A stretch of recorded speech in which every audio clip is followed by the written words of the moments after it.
Joyeux Hanouka, Lechaim, Lechaim. À la demande du Rabbi, la paracha de Vayeshev, Tafshinun Bet 5752 en 1991, le Rabbi a dit que pendant la fête de Hanouka, faire un Farbringen, faire une réunion chassidique, quelle que soit la manière qu'on va l'appeler, tous les jours de Hanouka, et dans ces réunions chassidiques, parler des paroles de la partie dévoilée de la Torah, de la partie cachée de la Torah, et de prendre des bonnes résolutions en tout ce qui concerne la Torah, l'étude de la Torah, l'accomplissement des mitzvot.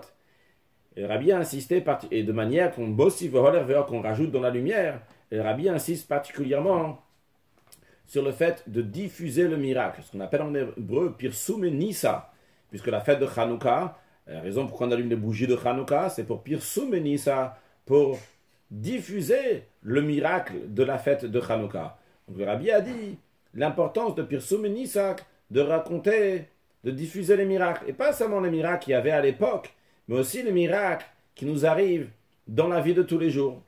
C'est la raison pour laquelle, à partir de ce soir, le soir à venir, avec l'aide de Dieu, raconter quelques histoires du Rabbi qui me sont arrivées personnellement. Ce soir, peut-être on pourra considérer ça un miracle ou pas, et dans les soirs à venir, avec l'aide de Dieu, dans les jours à venir, donc des miracles que j'ai eu personnellement avec le Rabbi. Tout d'abord, pour commencer avec un sujet, donc le Rabbi dit de parler de Nigle de Torah, de parties dévoilées de la Torah, des parties cachées de la Torah. On va parler de Chinuch, de l'éducation. L'éducation, c'est quelque chose de très important. C'est une mitzvah qui est midérabanan, que les sages ont instauré, que on va éduquer nos enfants. Et bien sûr, comme le Rabbi insiste toujours, quand on dit éduquer, c'est éduquer soi-même, éduquer les enfants. Parce que la notion d'éducation, c'est pas seulement éduquer les autres, mais ça commence tout d'abord avec éduquer soi-même. En 1982, en Tafshin Membet, le Rabbi a fêté ses 80 ans. Puisque le Rabbi est né en 1902, Yudalef Nissan, le 11e jour du mois de Nissan. Ça fait ce qui correspond à 3-4 jours avant la fête de Pessah, puisque la fête de Pessah, c'est le 14 Nissan. À cette occasion-là, je ne me rappelle pas, mais vu la lettre que j'ai reçue du Rabbi, mon frère et moi avons écrit donc une bénédiction au Rabbi. Je ne sais pas qu'est-ce qu'on a pu écrire déjà au Rabbi à cet âge-là, puisque j'avais 4 ans à cet âge-là. On a écrit au Rabbi donc, une bracha de bénédiction pour son anniversaire. Et le Rabbi a répondu 2 jours après l'anniversaire, ce qui représente 2 jours avant la fête de Pessah. Le 13e jour du mois de Nissan, Tafshin Membet, la lettre se trouve ici. C'est une lettre que le Rabbi a envoyée. Et c'est une lettre ordinaire. Il n'y a rien de spécial dans le sens de particulier. C'est une lettre que sans aucun doute encore d'autres centaines de personnes ont reçue. Mais le Rabbi a pris l'attention de répondre à mon frère et à moi. Donc il y a le nom de mon frère avant, bien qu'il ait le deuxième. Et donc il y a le nom de mon frère. Et après il y a mon nom. Le Rabbi dit Shalom Ubracha, paix et bénédiction. Je dis directement en français, les lettres ont été reçues. Merci pour les bénédictions. Donc d'où je sais qu'on a écrit des bénédictions au Rabbi pour son anniversaire. Et le Rabbi dit, la Torah a déjà dit que celui qui bénit, eh bien Hachem va le bénir. Dieu qui est la source de bénédiction va bénir. Donc lorsque Dieu y bénit, eh bien ce qu'il rajoute sur sa bénédiction, c'est encore plus que la base l'essentiel de ce qu'il a déjà donné. Et le Rabbi conclut la lettre. Sûrement, Bevadaï, leur comportement, le Rabbi parle à la 3e personne, leur comportement est comme il se faut pour les enfants d'Israël, les enfants du peuple juif, et particulièrement les enfants qui attendent la venue de Mashiach Tzidkeinu, la venue du Messie, et Hashem Yatzrichem, et que Dieu leur donne la réussite. Et le Rabbi conclut la bracha de Chag Pesach Kasher Vesamer, pour un bon Pesach qui soit kasher et joyeux. Un an plus tard, en Tafshin Mem Gimel, en 1983, à Lag BaOmer, j'étais chez le Rabbi, avec mon frère, ma mère et ma grand-mère maternelle. Et ma mère m'a donné une lettre pour transmettre au Rabbi.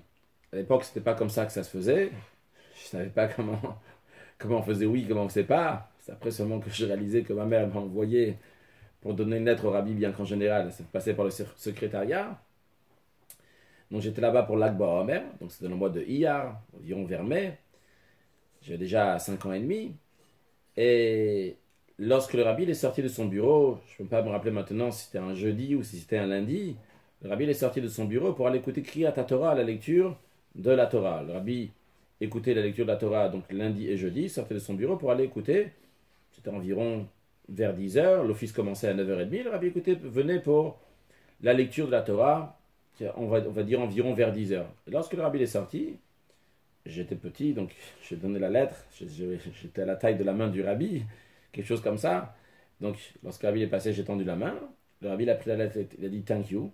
Le rabbi l'avançait un peu, il s'est retourné, j'étais petit, je me rappelle le visage, le rabbi se baisse sur moi avec un sourire, et le rabbi a dit merci beaucoup. Vu que le rabbi a vu que c'était un Français, il a dit merci beaucoup. Est-ce que le rabbi l'a vu sur la lettre que c'était quelqu'un de français?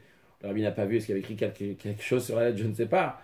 C'est évident que le rabbi a Ruach HaKodesh, c'est ce qui se passe.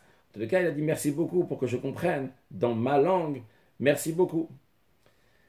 Alors, le message que j'aimerais en tirer, c'est que ce qui est extraordinaire, c'est que le rabbi, avec toute sa grandeur, il prend du temps pour un enfant. Et quand je parle de la grandeur, on ne va pas parler maintenant des choses grandes, énormes, mais juste ici, là derrière, il y a environ 28 étagères qui sont des enseignements du rabbi, ou de lettres que le rabbi a écrites, des histoires du rabbi. Le rabbi a énormément de choses dans la vie. Le rabbi prend du temps. 2 jours après son anniversaire de 80 ans, dans lequel il y a eu des milliers de personnes qui l'ont écrit au rabbi sans aucun doute. Le rabbi tous les jours recevait des milliers de lettres. Et le rabbi prend du temps pour répondre à des enfants que la vérité, si je n'avais pas reçu cette lettre-là, je n'aurais jamais su de ma vie que j'ai écrit une fois au rabbi.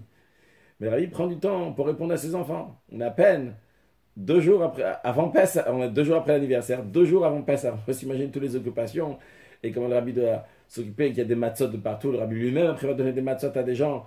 Tout ce qu'il y a à faire. Le rabbi prend du temps individuellement pour chacun. Le rabbi, ce n'est pas juste le secrétaire. Chaque lettre que le rabbi a envoyée passait devant le rabbi. Le rabbi il voyait cette lettre, le rabbi signait cette lettre personnellement pour chacun. Le rabbi prend toute son attention pour répondre une lettre à des enfants qui lui ont écrit.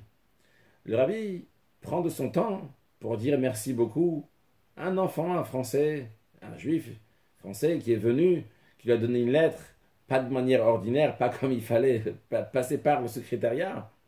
Alors pour nous, dans la vie de tous les jours, chacun de nous est très occupé. Mais en général, ce n'est pas question si on est très occupé ou pas, c'est quelle est notre priorité. Eh bien, il faut savoir, le plus grand investissement, c'est dans le chinour, dans l'éducation. Dans les lettres du rabbi, la chose la plus grande, l'index, la chose que le rabbi discute le plus dans ses lettres, c'est le chinour, c'est l'éducation.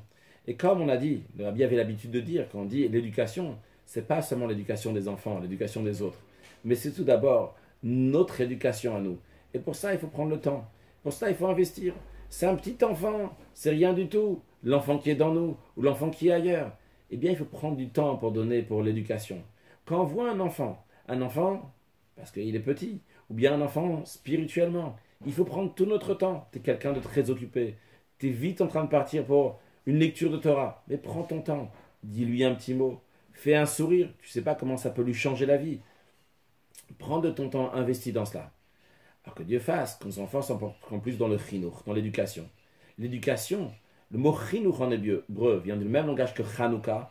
Chanukah qui veut dire l'éducation aussi, l'inauguration à nouveau du temple qui avait été souillé par les Grecs. Il a été inauguré à nouveau, il a été éduqué à nouveau. Renforçons donc l'éducation.